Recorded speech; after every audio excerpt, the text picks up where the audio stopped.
Hello guys, कैसे हैं आप सभी लोग। स्वागत है आपका एक और नई वीडियो में।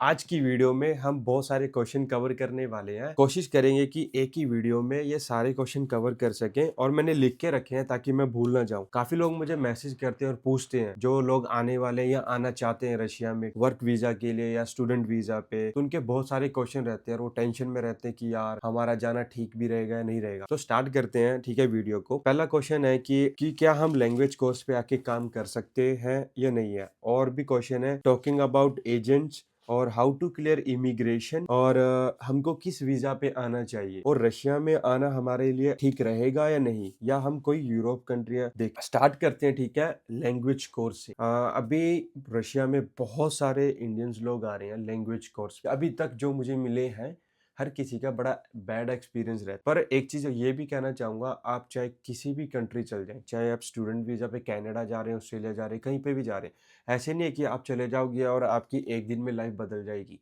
आपको स्ट्रगल करना ही पड़ेगा। इंसान को सेट होने में ना फॉरेन कंट्रीज में किसी को 4 महीने भी लग जाते हैं, किसी को 5 महीने भी लग जाते हैं, 6 महीने भी लग जाते हैं। एक सेटअप बनाना होता है स्टार्टिंग से, स्लो स्लो होके हर एक चीज़ सेट हो जाती है। तो अभी हम बात कर रहे थे लैंग्वेज कोर्स पे। काफ़ी सारे लोग आते हैं और अगर आ रहे हैं, कोई बहुत सारे लोग हैं स्कॉलरशिप पे आते हैं।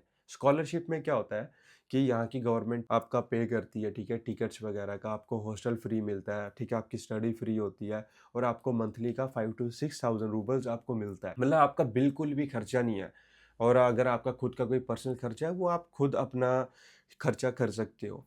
और दूसरा ऑप्शन की मोस्टली आते हैं सारे एजेंट्स। पहली बात हम एजेंट की ये करते हैं कि अभी जब मैं देखता हूँ कि वो कर लेते हैं कि आपके साथ एक कॉन्ट्रैक्ट कर लेंगे, उनके भी सिग्नेचर हो जाएंगे, आपके भी हो जाएंगे। और भूल के भी कोई भी गलती से अपनी मार्कशीट ना देना। कहीं पे भी रिक्वायर नहीं होता कि आपके हमें डॉक्यूमेंट चाहिए होंगे, नहीं। अगर उनको आपके डॉक्यूमेंट चाहिए ओरिजिनल, आप स्कैन करके भेज देते हो। होता क्या है कि जो एजेंट होता है, कल को ऐसा होता है कि किसी का प्लान चेंज हो गया है, किसी ने अपनी फाइल अप्लाई की है, आप अपना पासपोर्ट दोगे, इनविटेशन आएगा, उसके बाद ठीक है आपसे हाफ हाफ पेमेंट ली जाती है। फिर क्या बोलते हैं, फुल पेमेंट आफ्टर वीजा। ठीक है, लोग क्या करते हैं कि जैसे ही आपका वीजा आ गया, फोटो भेज दिए, नहीं, जब तक आपके हाथ में आपका पासपोर्ट नहीं आता है तब तक आपको कोई भी पेमेंट नहीं देनी है। क्योंकि मेरे साथ एक्सपीरियंस हो चुका है, मैं अपनी बात बताऊं, ठीक है, मैं खुद स्टूडेंट वीजा पे आया था, लेकिन मेरा जो एजेंट था उसने मेरे साथ फ्रॉड किया। मैंने तो ठीक है अपना अच्छे से उसके अगेंस्ट, ठीक है, कंप्लेंट करके मेरा हो चुका था अच्छे से।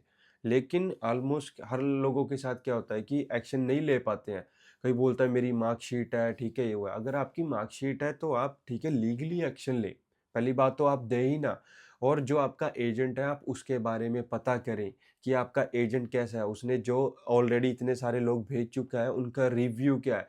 किसी से बात करें, किसी का कॉन्टेक्ट लें कि आपको कितना टाइम, ये 1-2 महीने वाला कोई नहीं, जिसको 2-3 मंथ्स हो चुके हैं वही आपको बता पाएगा रियलिटी कि क्या है उस एजेंट की। मैं ये नहीं बोलता कि सारे एजेंट खराब है बहुत से लोग जो बहुत अच्छे से काम कर रहे हैं, पर लेकिन बी अवेयर सीरियसली।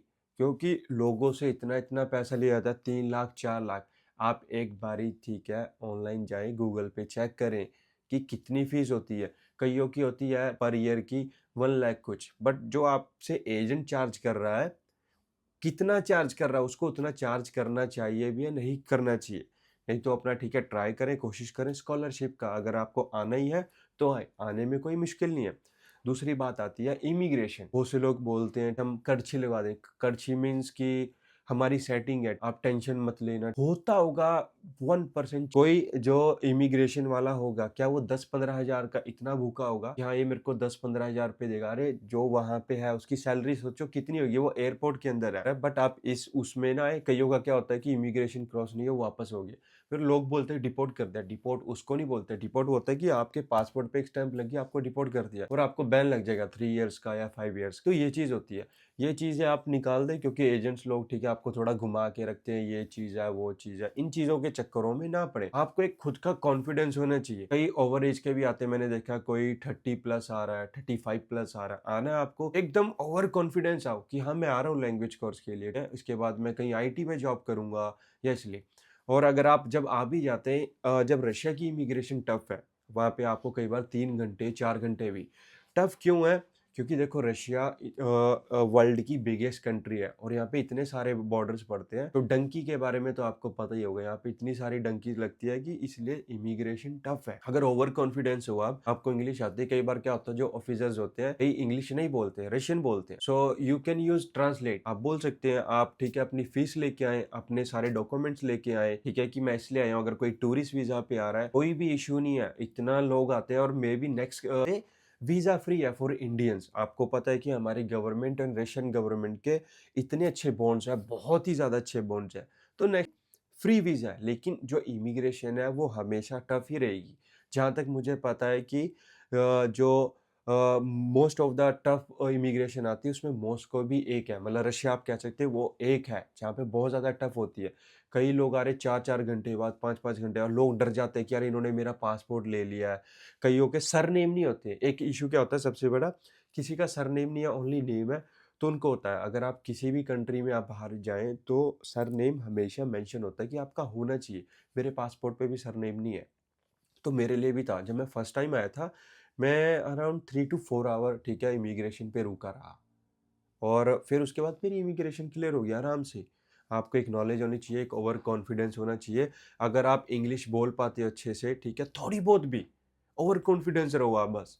लोग बोलते हैं ना ओवर कॉन्फिडेंस नहीं हो रहा, मैं कहूँगा आप यहाँ पे ओवर कॉन्फिडेंस रहो कि हाँ आप किस लिए आ रहे हो, आपका जो लगेज है उसमें किस तरह का सामान है, आप एज अ स्टूडेंट आ रहे हो। फिर चलो उस पे उसके बाद आते हैं हम, क्या हम लैंग्वेज कोर्स पे काम कर सकते हैं? नहीं, बिल्कुल नहीं कर सकते, लेकिन फिर भी बहुत लोग करते हैं। आप कहोगे बहुत लोग करते हैं, मैं कहता हूँ करते हैं। एक बार आप चेक भी करना, ऑनलाइन भी जाके चेक करना, मैं वैसे ही जाता हूँ। जो लोग मुझे जानते हैं उन्हें पता है कि मैं क्यों जाता, I know very well embassy people are, ये मैं गलत नहीं बोल रहा उनके बारे में कि मैं जाता हूँ, तो मैं उनको जानता हूँ अच्छे। जो कि पीछे सब कुछ हुआ आप लोगों को पता ही है। आपको पता है इतने सारे इंडियंस वापिस जा चुके जो स्टूडेंट वीजा पे काम कर रहे थे, उनके हाथ में कोई भी लगा दिख रहा है, चाहे यहाँ पे देखो, यहाँ पे KFC मैकडोनल्ड्स वगैरह नहीं है, उसकी जगह पे दूसरे ब्रांड है, रोस्टिक हो गया, ठीक है, अलग अलग जो काम करते हैं वो आएंगे, फाइन लगाएंगे आपको 5,000 का, तो बोलेंगे आप टिकट करो और चले। एज ऑफिशियल जो इनका लो है, ठीक है, गवर्नमेंट का, 1 ईयर के स्टूडेंट वीजा पे नहीं काम कर सकते। कुछ यूनिवर्सिटी होती है आपको लेटर बना के दे देगी आप पार्ट टाइम कर सकते हो, बट ऑफिशियली जब है ही नहीं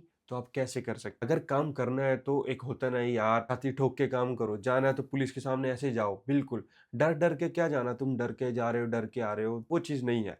अब हर किसी की देखो अपनी अपनी सिचुएशन होती है, अगर कोई इस तरीके से कर सकता है करो, मैं किसी को मना नहीं कर रहा, बट जो सच है मैं आपको वो चीज़ बता रहा हूँ कि आप स्टूडेंट वीज़ा पे काम नहीं कर सकते हो। अगर आपको आना है अपने बिजनेस वीज़ा पे आओ या वर्क वीज़ा पे आओ, 3 ईयर का वर्क वीज़ा, ठीक है, लगने स्टार्ट हो रहे हैं, बात करो। जो फीस होनी चाहिए ना, मतलब ताकि जो आप पे कर सको, ऐसा भी ना हो कोई 5 लाख लगा के आ रहा है, 6 लाख लाख लगा के आ रहा है, नहीं, इतनी फीस नहीं है बिल्कुल भी। एक होता है कि जेन्युइन फीस होनी चाहिए कि हाँ जो मेरा एजेंट है वो मेरे से जेन्युइन फीस कर रहा है, ठीक है, मैं उसको पे कर रहा हूँ और आपको उस तरीके का काम मिल रहा है। और आप जिस भी एजेंट से आए, ठीक है, अच्छे से पता करके आए। और एक और मैं एजेंट्स का आपको बताता हूँ कि हम आपकी हेल्प करेंगे, ठीक है, आपका टैक्सी पिकअप होएगा, ठीक है, अकोमोडेशन होगी, अकोमोडेशन में क्या आपका टैक्सी पिकअप होएगा, आपको 1 मंथ का हॉस्टल मिलेगा, आपका बैंक अकाउंट खुला के देंगे, आपको मेट्रो कार्ड मिलेगा।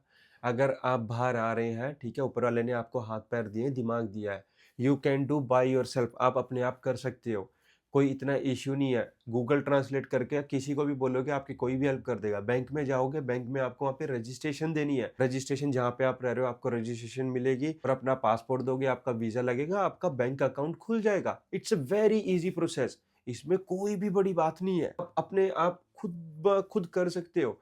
ये कोई बड़ी इशू नहीं है कि यार हाँ मेरा एजेंट मेरी इतनी हेल्प कर रहा, आप अपने आप ये सारी चीजें कर सकते हो। फिर बाद में लोगों का क्या होता है कि यहाँ पे आ रहे हैं, यहाँ पे ठंड बहुत ज्यादा है, बहुत ज्यादा, अभी मेरे ख्याल से अराउंड ऐसे चल रहा है -7 डिग्री, स्नो भी बहुत ज्यादा डली हुई है। अगर कोई ठंड में सरवाइव कर सकता है तो बिल्कुल है, आए तो फिर अपनी पूरी अच्छी तैयारी से आए, क्योंकि यहाँ पर एक बारी जब गला खराब होता है ना, बहुत ही गंदा खराब होता है, ठीक है, आपको कफ हो जाएगा, जुकाम वगैरह, ठीक है, बहुत सारी चीजें। तो अपने आप को बोलते हैं ना उस रंग में डालना, दूसरे कंट्री में आप जा रहे हैं, हवा पानी चेंज है, खाना चेंज है, हर एक चीज, तो टाइम लगता है, स्लोली स्लोली चेंज करो, ठीक है, अब जाके आप यहाँ पे सेट बैठोगे। अगर आप ये सोच रहे हो कि एक ही महीने में यार मेरे को इतनी सारी सैलरी मिल जाएगी, इतना अच्छा काम मिल जाएगा, नहीं, क्या पता आप जहाँ पे जा रहे हो, क्या पता आपको वहाँ पे 5 दिन का आपका पैसा ना मिले, ठीक है, जहाँ पे आप जा रहे हो, ठीक है, वहाँ पे आपका बैड एक्सपीरियंस रहे। काम करना है तो दिलो शिद्दत के साथ करो, क्योंकि देखो अब बहुत कुछ सोच के आ रहे हो पेरेंट्स के बारे में, अपने फ्यूचर के बारे में, ठीक है, पेरेंट्स के लिए करना है। यहाँ पे अच्छी सैलरी है, बिल्कुल है, आप आराम से, ठीक है, 80 प्लस 90 प्लस 1 लाख तक भी कमा सकते हैं अगर आपको लैंग्वेज आती है। सारा काम है लैंग्वेज का, अगर आपको लैंग्वेज आती है बहुत सारे काम है, बहुत ज्यादा काम है, सीरियसली ट्रस्ट में, बहुत ज्यादा काम है। लेकिन आओ लीगल तरीके से आओ, काम ऐसा करो कि छाती ठोक के करो, किसी का डर नहीं है, आपके पास लीगल डॉक्यूमेंट्स है, हर एक चीज, किसी के सामने तरले पाने की किसी को कोई जरूरत नहीं है, ठीक है। हर एक चीज मेरे को बहुत मैसेज करते हैं कि यार प्लीज आप हमारा वीजा लगवा दिए, ठीक है, ये काम करने को मैं कर सकता हूँ, for me very easy, but मैं नहीं करना चाहता। अगर इंसान हेल्प भी करे ना कहीं पे इन चीजों में बुरा बन ही जाता है। मेरे दोस्त हैं, ठीक है, करते हैं काम अच्छे तरीके से करते हैं, बट ऐसा नहीं कि मैं कईयों की स्टोरी सुनता हूँ ना, कईयों का, मैं कह रहा हूँ कई लोग बड़े एंजाइटी में आ जाते हैं बिकॉज ऑफ एजेंट, कि मेरे एजेंट ने ऐसे किया, ठीक है, वो फोन नहीं उठा रहा है। अरे उसका मतलब निकल चुका है, जो एजेंट खराब है उसका मतलब निकल चुका है, उसको उसका पैसा मिल चुका है, तुम्हें वीजा लगा के देना। अब तुम चाहे कहीं पे भी जाओ, धक्के खाओ, चाहे रो, he don't care about you. आपको अपने बारे में देखना है 2 to 3 months, ठीक है, यहाँ पे अच्छे से लगाओ, अपने आप को सेट करो। पहली बात, जब यहाँ पे आप आते हो हॉस्टल में, आपके लिए बड़ा टफ रहेगा हॉस्टल में आना, ठीक है। हॉस्टल में आपके साथ कोई और ऐसा नहीं होगा हॉस्टल की सिर्फ वो स्टूडेंट्स का, वहाँ पे और भी डिफरेंट काइंड कंट्रीज के लोग हैं, उज़्बेकिन, ताजिकी, पता नहीं कहाँ कहाँ से। अब कोई आ रहा है रात में, कोई आ रहा है दिन में, तो आप अपने हॉस्टल में बात नहीं कर सकते, आपको बाहर जाना पड़ेगा, बाहर ठंड है। तो ये सारी चीज़ें आपको मैनेज करनी पड़ेगी। किचन है, किचन में और लोगों ने भी खाना बनाना है, तो आपको एक अपना टाइम शेड्यूल बनाना पड़ेगा कि मुझे इस टाइम खाना बनाना है। तो कोशिश करें कि जिस तरह अगर आपके साथ और भी लोग हैं, उनसे बात करें, जाके एक अपार्टमेंट रेंट पे लें, ठीक है। अपार्टमेंट रेंट पे लेंगे, आपके पास रजिस्ट्रेशन भी होनी चाहिए। अगर आपको अपार्टमेंट ओनर रजिस्ट्रेशन दे दे आपके पास कि आपका एड्रेस क्या है और कहाँ पे रह रहे हैं, अगर नहीं होता है तो आप अपने एजेंट से बात करें या किसी से भी बात करें जो आपको 1 ईयर की रजिस्ट्रेशन प्रोवाइड कर सके, क्योंकि आप जब भी बाहर जाएंगे आपके पास एक रजिस्ट्रेशन होनी चाहिए कि आपका एड्रेस कहाँ पे है, आप किस जगह पे रह रहे हैं। तो ये चीज़ ज़रूरी है, क्योंकि हॉस्टल में रहना बहुत मुश्किल हो जाता है। आपके पास खुद का अपार्टमेंट, कभी भी आओ, कभी भी उठो, कभी भी खाओ, कभी भी जाओ, ठीक है। और एक और बात, अगर आप अपार्टमेंट भी ले रहे हैं तो ऐसे लोग रहें जिनके साथ आप बना सके, निभ सके। आप ये लोग होते हैं स्मोक कर रहे हैं या, ठीक है, ड्रिंक कर रहे हैं, अगर आपका पार्टनर जैसे है तो आप वैसे चुने। अगर कोई ऐसा कि नहीं करता, बाद में कंप्लेंट्स आती है कि यार मैं नहीं करता, ठीक है, लेकिन ये कर रहा है, फिर वो आपके लिए एक हेडेक सा हो जाता है। इन चीज़ों का आप ध्यान रखें।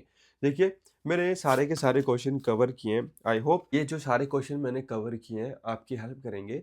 और आप मेरे को कमेंट्स में बता सकते हैं कि मैं और किस चीज़ पे वीडियो बनाऊं। मैंने जैसे आपको लास्ट वीडियो में जितनी भी अभी मैंने वीडियोस डाली, मैंने हर किसी में मेंशन किया, मैं एक प्लानिंग में लगा हूं अपनी। तो एक बार वो मेरा एक सेटअप हो जाए, देन आपके लिए बहुत सारे अच्छे अच्छे सरप्राइज है। बस थोड़ा टाइम लग रहा है, मैं नहीं चाहता कि हबड़ी जबड़ी में मैं कुछ भी करूं और वो सारी चीज़ें खराब हो। तो आज की वीडियो मैंने जो मेरे क्वेश्चन थे मैंने कवर किए। अगर आपको और किसी चीज़ के बारे में जानना है तो आप मेरे को ठीक मैसेज कर सकते हैं, ठीक है, इंस्टाग्राम पे कमेंट कर सॉरी, मेरे यूट्यूब पे ही, ठीक है, वीडियोस में मेरे को कमेंट कर सकते हैं। अगर आपको वीडियो अच्छी लग रही है ज़रूर शेयर करें, ज़रूर लाइक करें और कमेंट्स करें, अपने दोस्तों को भी शेयर करें, और जो रशिया आना चाहता है, जो रशिया में है, उसको भी करें। अगर किसी को क्वेश्चन है या वो ऑलरेडी रशिया में है, वो मेरे को पर्सनली मैसेज कर सकता है मेरे इंस्टाग्राम पे, और जो आपका क्वेश्चन रहेगा तो बिल्कुल मैं आपको उसका जवाब दूंगा, ठीक है, कि आप उसको बेहतर से समझ सकें। उस तो मैं आपको बिल्कुल आपको उस आपके क्वेश्चन का जवाब दूंगा ताकि उसको आप अच्छे से बेहतर से समझ सकें।